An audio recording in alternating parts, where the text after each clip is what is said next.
നമസ്കാരം, ഏവർക്കും കേരള മലയാളിയിലേക്ക് സ്വാഗതം. ഈ ന്യൂസ് ബുള്ളറ്റിൻ നിങ്ങൾക്കായി സമർപ്പിക്കുന്നത് അറോറ ഷീ കളക്ഷൻസ്, കളത്തിപ്പടി, കോട്ടയം. കുറഞ്ഞ ചെലവിൽ അണിഞ്ഞൊരുങ്ങാം. ഇന്ന് നമുക്കൊരു കാപ്പിക്കടയിലേക്ക് പോയാലോ? 84 വർഷം മുമ്പ് കോട്ടയം കാണക്കാരി സ്വദേശിയായ ആറ്റുവായിൽ കുട്ടമ്പിള്ള ഒരു കാപ്പിക്കട ആശുപത്രിപ്പടിയിൽ ആരംഭിച്ചു. ഈ കട ഇന്നും തുടർന്നു പോരുന്നു. ഈ കടയ്ക്ക് ഒരു പ്രത്യേകതയുണ്ട്. ഇവിടെ ഇദ്ദേഹം പാചകവാതകം ഉപയോഗിക്കുന്നില്ല, മറിച്ച് വിറകടുപ്പിനെയാണ് ആശ്രയിക്കുന്നത്. ഞങ്ങളുടെ പ്രതിനിധി KR രവീന്ദ്രൻ നൽകുന്ന റിപ്പോർട്ടിലേക്ക്. 96-കാരനായ കുട്ടൻപിള്ള നടത്തുന്ന 84 വർഷം പിന്നിട്ട കട്ടൻ കാപ്പിക്കട ഒരു ഗ്രാമത്തിന്റെ നാഴികക്കല്ലായി മാറുന്നു.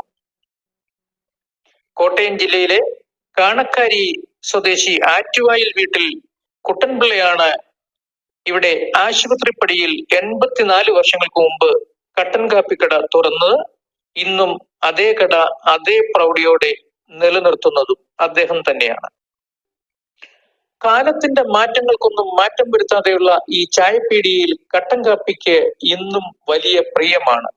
പ്രായത്തിന്റെ അവശതകൾ ഉള്ളതുമൂലം അരിയാഹാരങ്ങൾ ഇവിടെ ഉണ്ടാക്കുന്നില്ല, പകരം പപ്പടബോളിയും എണ്ണപ്പലഹാരങ്ങളും വാങ്ങി വിൽക്കുകയാണ്. അലമാരിയിൽ എപ്പോഴും പപ്പടബോളിയും ബണ്ണും സ്റ്റോക്ക് ഉണ്ടാവും. ആവശ്യക്കാർക്ക് ചായയും കാപ്പിയും എടുക്കുവാൻ ഇന്നും കുട്ടൻപിള്ളയ്ക്ക് കഴിയുന്നുണ്ട് എന്നത് ആ കൈപുണ്യം ആസ്വദിക്കുന്നവർക്ക് ആത്മസംതൃപ്തിയും പകർന്നു നൽകുന്നുണ്ട്. ഇപ്പോഴും വലിയ കുഴപ്പമില്ലാതെ ഇങ്ങനെ നിൽക്കുന്നു. പിന്നെ ചെറുതായിട്ട് ഇതിപ്പം 10 രൂപ രാവിലെ ഒരു ചായ ഒക്കെ കൊടുത്താൽ നമ്മളെ പയ്യൻ കൊടുക്കുകയൊക്കെ ചെയ്യും. 10 മണി കഴിഞ്ഞാൽ പിന്നെ അവിടെ ഒരു മനുഷ്യരും ഇല്ല.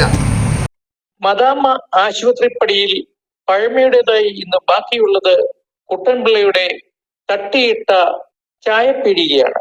കാണക്കാരിയുടെ വളർച്ചയും തളർച്ചയും മുന്നിൽ കണ്ട കുട്ടൻപിള്ളയുടെ ഓർമ്മകൾക്ക് ഇന്നും ചെറുപ്പമാണ്.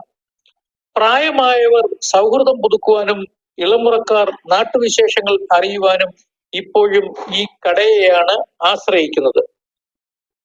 കാണക്കാരി സ്വദേശികളായ സണ്ണി ചാക്കോ ചാമക്കാലയിലും ജോസഫ് പുല്ലമ്പള്ളിയിലും തമിഴ്നാട് സ്വദേശി ശിവയുമൊക്കെ കുട്ടൻപിള്ളയുടെ സൗഹൃദ വലയത്തിലെ വ്യക്തിത്വങ്ങളാണ്. കുട്ടൻപിള്ളയുടെ അടുപ്പിൽ തീ പുകയുന്നത് വിറകും ചൂട്ടും കൊണ്ടാണ്. ചായത്തട്ടിലെ ഓട്ടുപൂണിയിൽ തിളച്ച വെള്ളം പകർന്ന് ചായയും കടും ചായയും കടും കാപ്പിയും തയ്യാറാക്കുവാൻ കുട്ടൻപിള്ളയ്ക്ക് നിമിഷങ്ങൾ മാത്രം മതി. രാവിലെ കടയിലെത്തിയാൽ വൈകിട്ട് മാത്രമേ ഇദ്ദേഹം തിരികെ വീട്ടിലേക്ക് മടങ്ങുകയുള്ളൂ. 4ാം ക്ലാസ് വിദ്യാഭ്യാസം പൂർത്തിയാക്കിയ കുട്ടൻപിള്ളയ്ക്ക് വിശ്രമ സമയം കൊണ്ട് ദിവസേനയുള്ള പല പത്രങ്ങളും വായിച്ചു തീർക്കുന്നതാണ് നേരം പോക്ക്. പഴയകാലത്തെ ജീപ്പ് മുതലാളിയുടെ കുപ്പായവും കുട്ടൻപിള്ള അണിഞ്ഞിരുന്നു. ബാങ്ക് വായ്പകളോ കടക്കണികളോ ഇല്ലാതെ ജീവിക്കുന്ന സന്ദേശമാണ് ഈ വയോധികൻ പുതുതലമുറയ്ക്ക് നൽകുന്നത്. KR രവീന്ദ്രൻ, ഏറ്റുമാനൂർ. ഇതോടെ ഇന്നത്തെ കേരള മലയാളി വാർത്തയുടെ പൂർണ്ണമാകുന്നു. വീണ്ടും പുതിയ വാർത്തകളും വിശേഷങ്ങളുമായി എത്തുന്നവരെ ഏവർക്കും നമസ്കാരം. ഈ ന്യൂസ് ബുള്ളറ്റിൻ നിങ്ങൾക്കായി സമർപ്പിച്ചത് അറോറ ഷീ കളക്ഷൻസ്, കളത്തിപ്പടി, കോട്ടയം. കുറഞ്ഞ ചെലവിൽ അണിഞ്ഞൊരുങ്ങാം.